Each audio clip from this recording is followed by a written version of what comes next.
¿Qué tal? Em,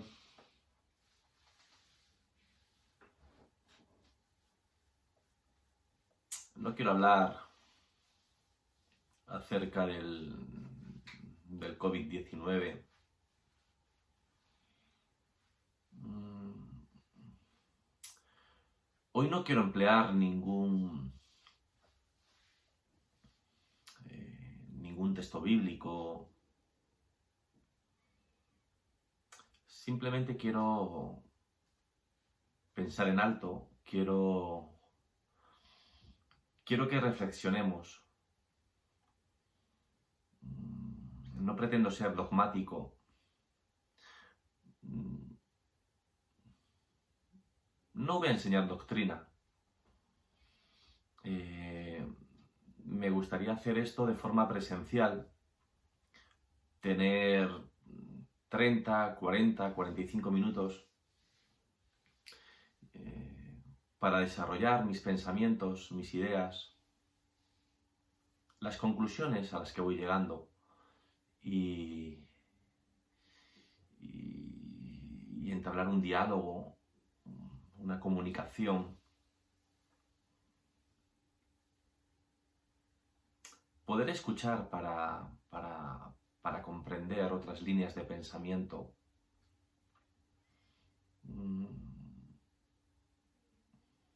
Siempre digo, y usted que me conoce ya lo sabe, que Dios solo hay uno, pero formas de hacer teología innumerables, ¿no? Eh,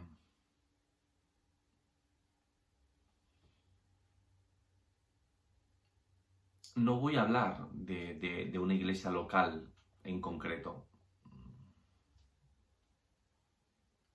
Quiero hablar de la iglesia en general, del mundo en general. No es fácil, no es fácil analizar lo que está pasando. A nada que leas un poco, te darás cuenta de que se usan diferentes términos para designar estos tiempos que estamos viviendo.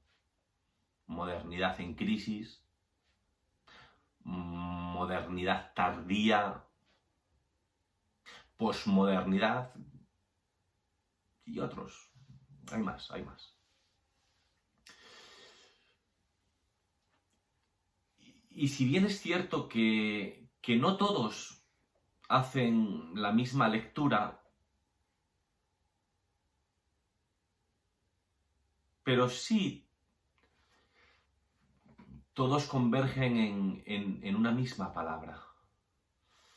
Y la palabra es crisis y es verdad. Pues porque la crisis ha llegado a todas las partes de la existencia. Hay crisis metafísica, hay crisis cultural, religiosa, económica, política, ecológica. Es que está en crisis todo. Están en crisis la familia, la educación, las tradiciones, las instituciones. Y en buena parte están cayendo, pues, los mitos de la razón, la ciencia, el progreso.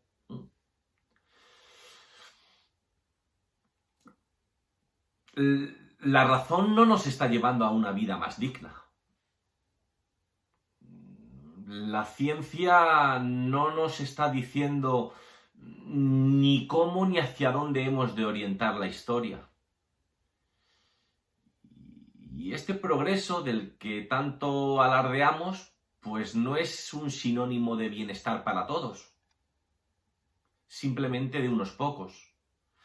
Algunos ya son capaces de hablar de una crisis total. Por ejemplo, tenemos la locura del bienestar consumista. Y es que hemos sido o estamos siendo arrastrados por un sistema económico-financiero creado básicamente por el capitalismo neoliberal. Se llama así, no sé, me cuesta porque son tecnicismos con los que no suelo trabajar y no controlo muy bien. Pero la cuestión es que la dinámica que está aplicando este sistema es irracional. Es que es deshumanizadora. Por una parte está llevando a los pueblos más poderosos ¿a qué? A acumular bienestar. Pero es que por otro lado está creando pobreza, hambre, miseria y muerte pues en los países más necesitados del planeta. Y este sistema nos ha hecho a los pueblos desarrollados pues esclavos de la locura del bienestar. Todo es poco para sentirnos satisfechos. Necesitamos más de todo. Necesitamos más productividad. Necesitamos más bienestar. Necesitamos más tecnología, más competitividad, más poder sobre los demás. La cosa está clara. Si quieres ser feliz, has de consumir. Y el consumismo se nos vende pues como un fin en sí mismo. Y esos otros objetivos o metas que pueda tener la persona, pues de a poco se están apagando, se están atrofiando. En poquitos años, es que es una barbaridad, es que ha crecido bestialmente la oferta de productos, servicios, experiencias. Estamos siendo bombardeados por todas partes. Nos ofrecen de todo. Viajes, vacaciones con unos descuentos increíbles, restaurantes con diferentes estilos de gastronomía, como no, los últimos modelitos de ropa de las diferentes marcas, móviles de última generación, que si 4K, 5K, 8K, 323K, que uno ya no sabe ni ordenadores, tabletas, coches. Pero no solo eso.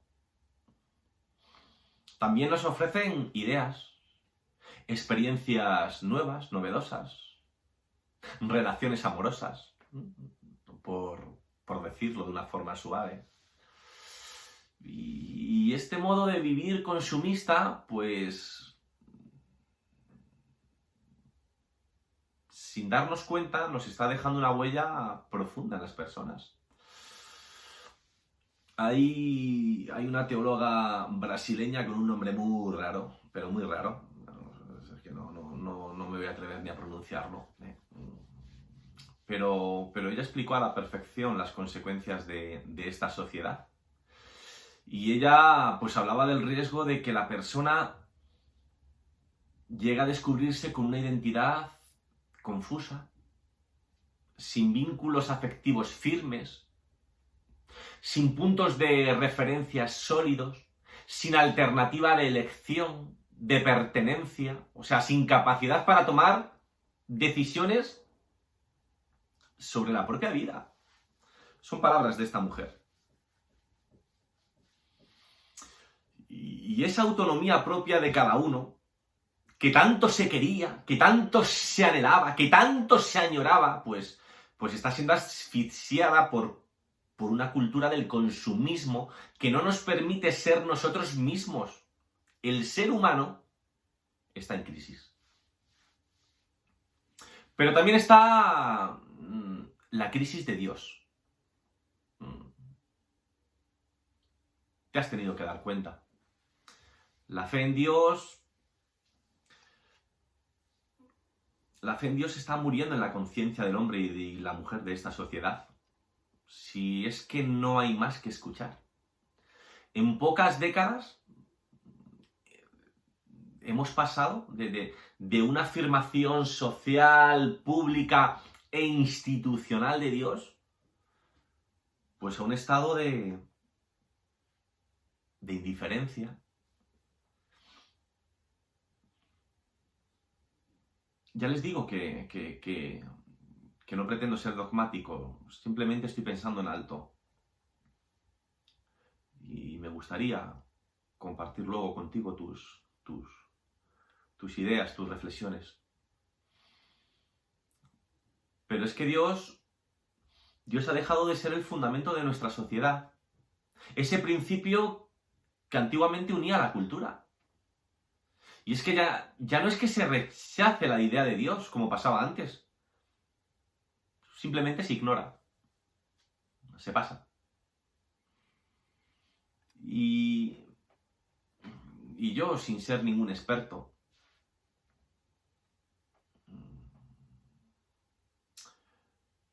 pues creo que esto daña la forma, la estructura del ser humano de nuestro tiempo. Y claro, si la está dañando ahora, creo que esto va a perjudicar el futuro de la humanidad. Por eso esto no es una buena noticia para nadie. Porque está arrastrando a la humanidad hacia el otro vocablo de estos raros que he aprendido hace poco, ¿no? Nos está arrastrando al nihilismo que muchos, no se crean que pocos, piensan que es pues lo que mejor define nuestra época. Y claro, pues la cosa es de cajón. Esto del nihilismo no solo nos deja la desaparición de la idea de Dios, sino también cualquier intento de dar coherencia y sentido, fundamento, finalidad, metas, ideas. Claro, es que supone el derrumbe de todos los principios y valores supremos. Claro, o sea, ¿para qué? Claro, ¿para qué si la vida carece de sentido? De propósito, de valor. ¿Para qué? Y claro, o sea, de todo esto, pues están surgiendo preguntas que a mí me preocupan, y mucho. Porque si nos encaminamos hacia este nihilismo, entonces, ¿dónde puede encontrar hoy la humanidad un eje que guíe su caminar? ¿Qué va a ser de las religiones en el futuro? ¿Podemos ya prever una transformación espiritual y profética?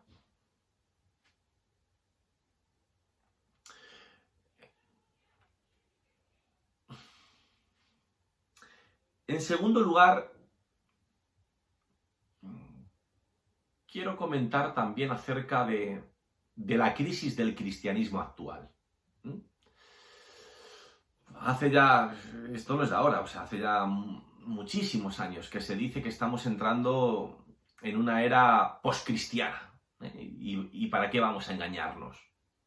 Para muchos, nos guste o no, pues la Iglesia se ha convertido en algo poco importante. Y hay muchos cristianos que no han abandonado, pero confiesan que no están seguros de si creen o no.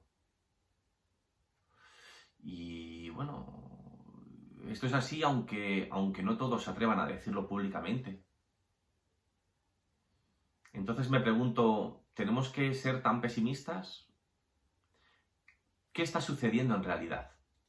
Creo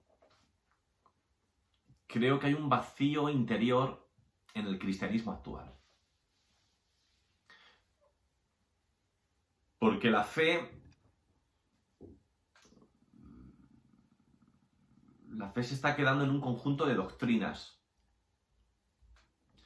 La religión se está centrando en una serie de prácticas externas y se está olvidando de lo más importante, de esa experiencia interior de los creyentes.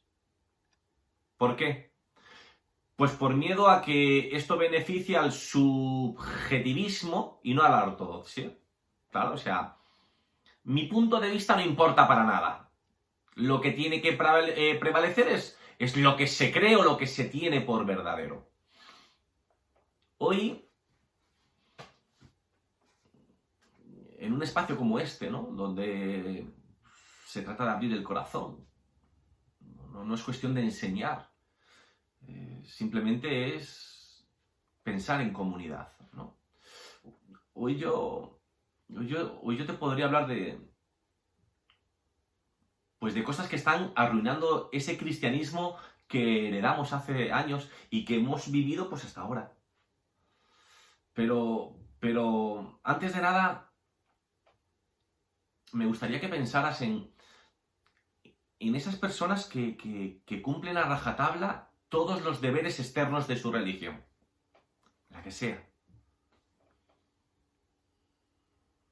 Pero mueren sin haber tenido jamás, nunca, una experiencia personal con Dios. Sí, son cristianos que se han formado su idea de Dios y que con esa idea les basta para organizar de alguna manera su vida, sin apenas transformarla interiormente. Pero entonces, ¿la fe se reduce a qué? Pues casi siempre al visto bueno de un conjunto de doctrinas. Y muchos cristianos piensan que la fe consiste en creer cosas difíciles de entender, pero que tenemos que aceptarlas. ¿Por qué? Porque queremos ser cristianos y queremos salvarnos. Pero cuando la fe se reduce a creencias, en realidad, piensa, las personas no creen propiamente en Dios, sino en aquellos que a lo largo de sus vidas le han hablado de Dios. Y me da igual si son padres, maestros, predicadores. Estas personas que nunca han tenido una experiencia personal con Dios, están viviendo una fe de segunda mano. ¿Y en qué se basa? Pues en el mayor o menor crédito que les merezca la Iglesia. Y esta es la fe que se está perdiendo a marchas forzadas, velozmente, rápidamente en la sociedad de nuestros días. Por eso creo que es la hora de la verdad. No quiero ser negativo. Es cierto que nos vamos concienciando de la necesidad de prestar más atención a lo espiritual. Pero tenemos que promover en las iglesias una renovación interior de nuestro cristianismo.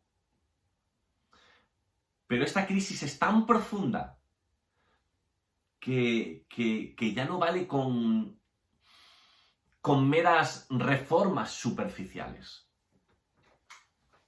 Si nuestra fe no se alimenta de la experiencia interior, esa experiencia que es la única fuente de la que se puede nutrir, o sea, sin esa fuente, ese cristianismo que se vive difícilmente va a poder aguantar, va a poder resistir. Por eso los pronósticos se están cumpliendo.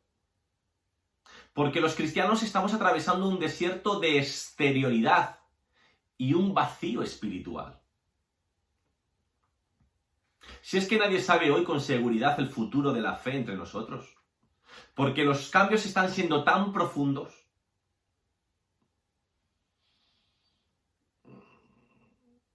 Se suceden de manera vertiginosa que es que solo podemos caminar hacia un futuro que nos está oculto.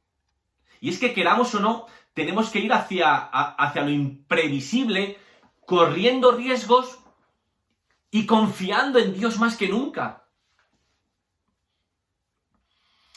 No podemos olvidar que eso que llamamos crisis del cristianismo es al mismo tiempo el gran signo de nuestro tiempo. Esos signos que tenemos que comprender y entender. Y aunque todavía no sepamos leerlo con un espíritu profético, Dios está llevando a la Iglesia a una situación nueva en contra de nuestra voluntad. Dice, me encanta Pagola, es un teólogo español de lo mejorcito que tenemos. Él dice, yo no sé si lo compartes o no, son palabras de él. Dice Págola que la historia está despojando a la Iglesia de poder, prestigio y de seguridad mundana, ¿no? Y que dentro de pocas décadas la Iglesia va a ser más pequeña, más pobre, más débil, que va a conocer en su propia carne lo que significa ser perdedora y vivir marginada. Y que solo desde esa pobreza va a aprender a dar pasos humildes hacia su conversión. Y de ser así, de hacerse realidad los pronósticos de este teólogo español, yo estoy convencido de que esas pequeñas comunidades van a buscar a Dios con más verdad que nosotros. Y que en medio de una sociedad que lo declarará una vez más como muerto, lo encontrarán donde ha estado y estará siempre, en lo más profundo del ser humano.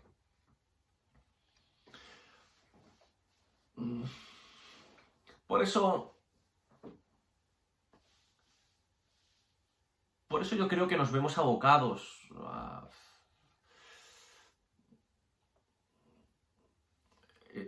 Estamos obligados a la renovación interior del cristianismo actual.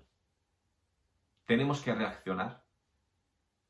Es que no podemos seguir haciendo lo que siempre se ha hecho. No, es que en otros tiempos nos ha servido para sentirnos fuertes, útiles y importantes. Sí, esa es la tentación de tratar de sobrevivir sin promover en nosotros conversión alguna. Yo creo que esa es una actitud mediocre que nos lleva a buscar ahora lo que de momento resulta, lo que de momento funciona, lo que parece eficaz, pero olvidándonos del futuro. Y ese trabajar en lo de afuera, con lo que estamos aguantando el funcionamiento exterior de las cosas, aunque por dentro no estemos en contacto con lo esencial, que es la experiencia interior de Dios, de la que nace esa verdadera fe,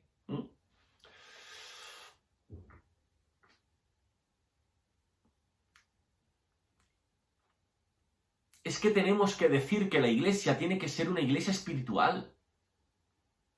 Una Iglesia espiritual si quiere ser fiel a su propia esencia.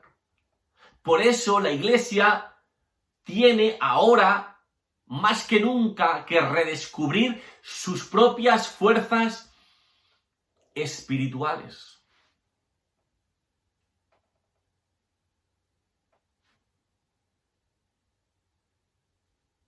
A nivel general, yo ya les digo, porque esto lo ven desde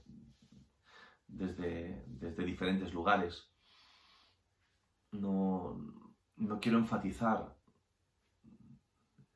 en una iglesia local. Pero siendo sinceros, en el terreno de la espiritualidad, somos una iglesia sin vida.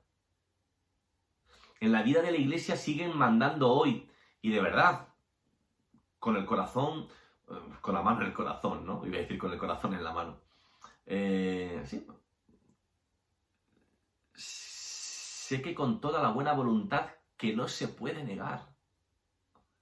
Pero en la iglesia siguen mandando el ritualismo, el legalismo, la burocracia y, ¿por qué no decirlo, aunque suene feo, la mediocridad? Y cuando uno realmente ama a Dios, y cuando uno realmente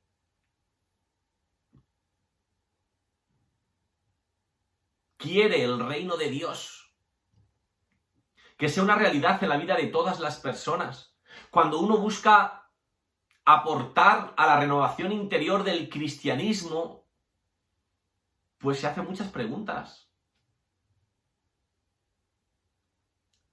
Preguntas como ¿cuáles? ¿Estamos en el fin de la fe cristiana entre nosotros? ¿O a las puertas de una renovación interior que sea capaz de reavivarla? ¿Seremos capaces de quitarnos el peso de tantos siglos de cuestiones muy poco cristianas y reavivar una experiencia viva de Dios siguiendo a Jesucristo como nuestro único maestro? ¿Podremos reavivar la experiencia personal con Dios cuando está creciendo entre nosotros la no creencia en forma de nihilismo, agnosticismo, indiferencia? ¿Qué forma va a tener entre nosotros esta espiritualidad en estos tiempos en que la sociedad trata de ocultar a Dios, de matarlo, de que desaparezca de nuestras vidas? Y sobre todo, ¿cómo y dónde se puede promover esta renovación espiritual?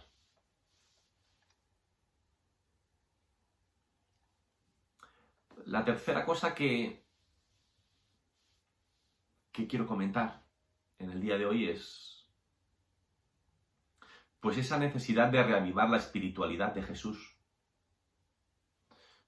No se crean que llevo mucho tiempo dándole vueltas a estos pensamientos. Esto no son cosas que surjan de un día para otro, porque tengas que preparar algo concreto. Yo cada vez veo más claro que la renovación interior de nuestro cristianismo solo será posible si somos capaces de reavivar la espiritualidad que vivió Jesús. Y de verdad, yo creo que en muchos está creciendo la búsqueda interior, la meditación, el deseo del silencio, que nos conecte con Dios en medio de este mundanal ruido en que vivimos. Bueno, a pesar de las circunstancias y de que ahora esté todo medio parado, ¿no? Está creciendo el hambre de espiritualidad. Y esto, no nos confundamos, esto está ocurriendo dentro y fuera de las religiones, entre creyentes y no creyentes. Este interés por las cosas del espíritu, no soy ningún entendido, pero creo que no tiene precedentes. Nunca se había escrito tanto sobre espiritualidad como en estos tiempos. Pero hay algo que me duele mucho. Y si bien es cierto que se está escribiendo mucho sobre espiritualidad, también es cierto que mucho de ello, mucho de lo que se está escribiendo, está dejando a Jesús como algo insignificante, superficial, prescindible. Y yo me atrevo a decir que la espiritualidad de Jesús, o sea, puede ser más importante en nuestro tiempo que en cualquiera de las épocas anteriores. Es más, me atrevería a decir algo más. La espiritualidad revolucionaria de Jesús tiene una fuerza humanizadora, tiene un potencial de luz para enfrentar los problemas de este mundo actual, que difícilmente, por no decir imposible, se pueden encontrar en otros caminos espirituales. Solo es Él el camino.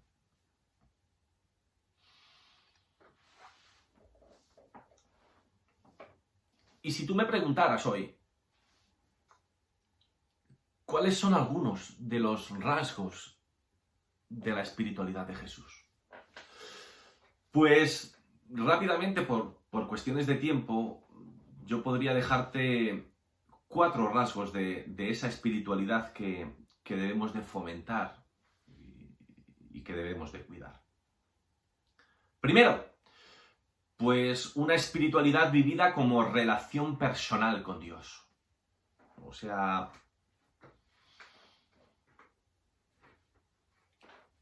cuando lees los evangelios, cuando lees Marcos, Mateos, Marcos, Mateo, Lucas y Juan, por orden alfabético, te das cuenta de que Jesús vivió su experiencia con Dios dirigiéndose a Él como un tú. Y sí,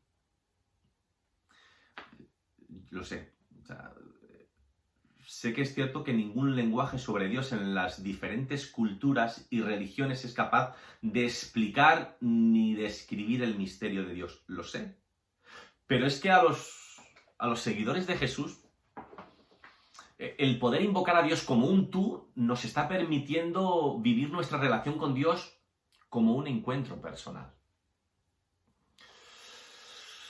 Yo estoy convencido de que la relación interpersonal es la realidad humana más adecuada para simbolizar nuestra relación con Dios. O sea, no podemos olvidar que nuestra oración personal, en sus muchas formas, ya sea para pedir, ya sea para alabar, ya sea para desahogarte o como acción de gracias, en cualquiera de sus formas, hace que la relación con Dios de muchas personas no se agarrote, no se atrofie. Es más, es que la oración es la que hace más llevadera y humana la vida de millones y millones de personas de todos los tiempos, no solamente de ahora. Dios no es un grupo, o sea, Dios no es un Dios de un grupo selecto, de unos cuantos, de unos pocos. No. Él también lo es de esas personas sencillas a las que nadie ha iniciado en la búsqueda interior. En segundo lugar, pues una espiritualidad que estaba marcada por la confianza en un Dios Padre. Y es que esa experiencia con un Dios Padre cercano, no lejano, cercano, pues es lo que puede explicar en Jesús pues esa confianza, esa libertad radical, esa audacia que tuvo para tomar decisiones súper arriesgadas para hacer de este lugar pues un mundo más humano. Y si somos capaces de experimentar a Dios como Padre en estos tiempos de crisis, de muchísima incertidumbre, en que nadie nos puede garantizar cómo será nuestro mañana, podrá despertarse en nosotros una confianza nueva en Dios, seguramente hasta ahora desconocida para nosotros. Seremos más capaces de colaborar en su proyecto humanizador. Número 3. Una espiritualidad que esté alentada, incitada por un Dios... Es que no sé si decir. No sé si decirlo. Es que me van a llover muchos palos. En un Dios Padre y Madre. Sí, de verdad, que yo lo sé. Lo sé, no soy muy inteligente, pero lo sé. Pero antes de que me tires a las fieras, de que me eches al foso, de que me lances la primera piedra, yo necesito que lo pienses.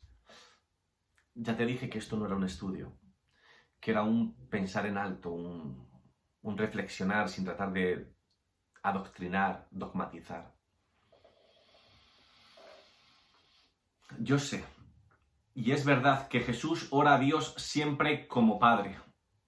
Padre, ha llegado la hora, Juan capítulo 17. Padre nuestro que estás en los cielos. Siempre Jesús ora a Dios como Padre. Lo sé. Pero también es cierto que lo experimenta obrando entre nosotros con un corazón de madre. Y es que yo creo que es vital aprender esta dimensión de su espiritualidad, tan criticada por muchos hoy en día, pero tenemos que aprender esta dimensión recordando su crítica a la sociedad patriarcal de su tiempo. O sea, cómo él, de una forma revolucionaria, saltándose todas las normas de su tiempo, cómo aceptó a mujeres y hombres en un discipulado de iguales, buscando siempre un mundo sin dominación masculina. Y yo sé que a muchos hoy en día les irrita esta idea, pero es que Dios no ha creado al hombre para dominar a la mujer, ni a la mujer para ser dominada por el hombre.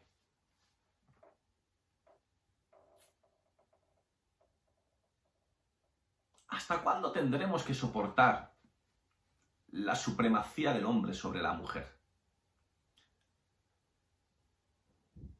¿Hasta cuándo le echaremos la culpa a Dios para seguir ninguneando a nuestras mujeres? ¿Cuándo por fin llegará la igualdad? Y cuarto, una espiritualidad centrada en abrir caminos al proyecto humanizador de Dios.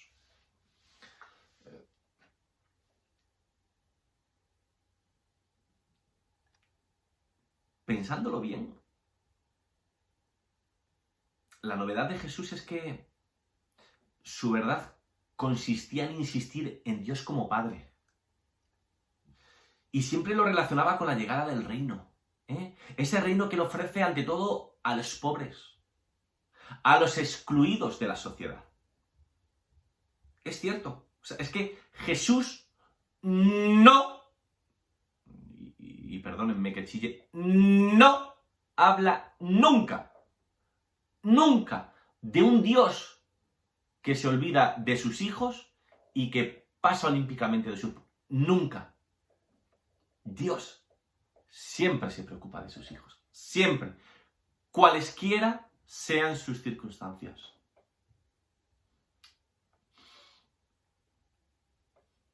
Es que siempre relaciona a Dios a un proyecto de humanizar el mundo. Y es que esta es la clave de la espiritualidad de Jesús. Esta fue la pasión de su vida. Una espiritualidad que vive de manera radical, identificándose con la causa de los pobres, de los últimos, de los que viven sin una estructura social que los proteja.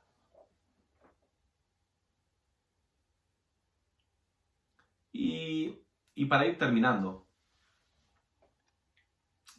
porque ya digo que esto lo bueno sería poder tener una mesa redonda donde todos pudiéramos participar, opinar, abrir nuestros corazones, poder razonar nuestros argumentos.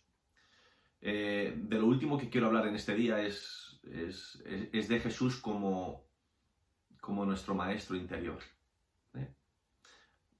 De verdad, entre otros muchos, pero el primer objetivo de esta reflexión es ayudar a recuperar a Jesús como maestro interior. Y ya no es solo el hecho de que un porcentaje altísimo de cristianos estén guiando sus vidas ignorando las enseñanzas de la Iglesia. Es que de nada sirve si los cristianos seguimos viviendo sin escuchar la voz interior del Jesús resucitado, que con la fuerza de su espíritu pues nos llama, nos alienta, nos exhorta y nos guía a quienes lo seguimos. Y de verdad que esto no es de ahora, desde hace varios siglos ya. Cuando en la Iglesia se habla de enseñanza, solo se piensa en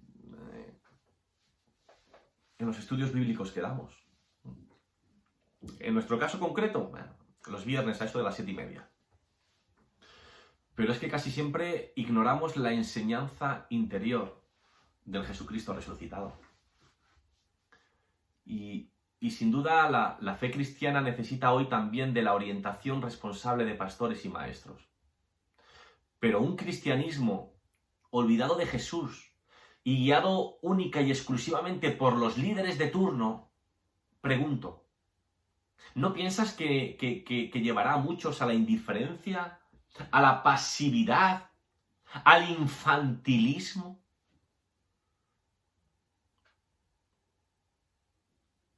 Mi propósito, porque siento ese llamado, es esforzarme por contribuir a que en estos tiempos difíciles podamos recuperar en nuestras comunidades cristianas la importancia de Jesús como maestro interior. Tenemos un solo maestro.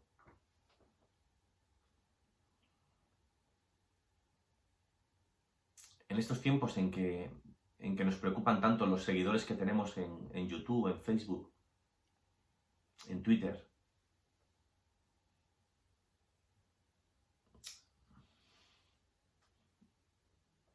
no podemos olvidarnos de que tenemos un solo maestro. Y que ninguno de nosotros se hace maestro por el simple hecho de poder hablar desde un púlpito. El verdadero maestro habla desde dentro. Siempre. Decía Nicolás de Cusa,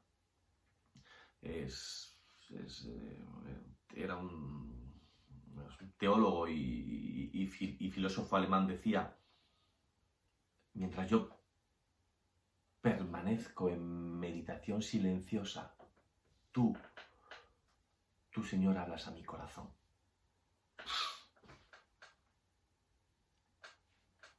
Termino. Lo que nos impide impulsar hoy la renovación interior de nuestra fe es que a lo largo de la historia de la Iglesia, a Jesús lo hemos encerrado en fórmulas, en doctrinas, en 1001 teologías que nos impiden tener contacto con Él como un maestro interior.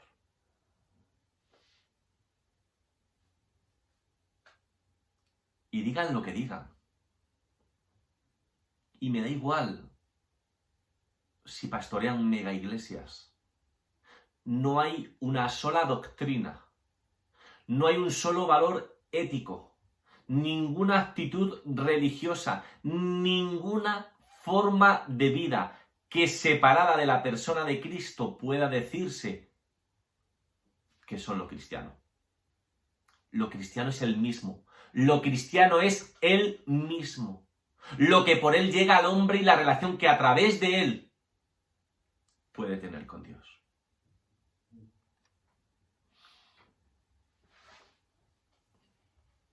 Simplemente quería compartirte esto hoy. Quería desnudar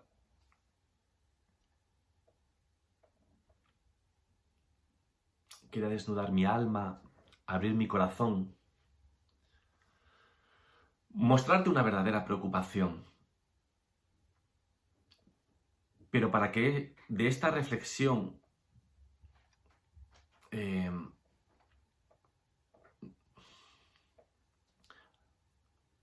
surja un diálogo. Un diálogo que nunca trate de imponer. Un diálogo que permita expresarse,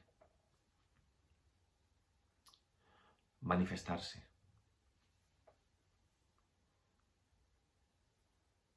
Mi deseo es que cada uno de nosotros experimentemos a Dios de una forma personal.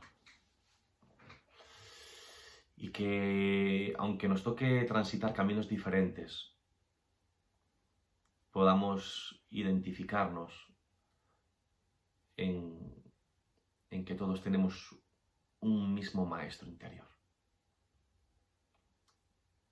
Jesucristo. Aquel que caminó por aquella tierra santa hace más de 2000 años. Que Dios te bendiga.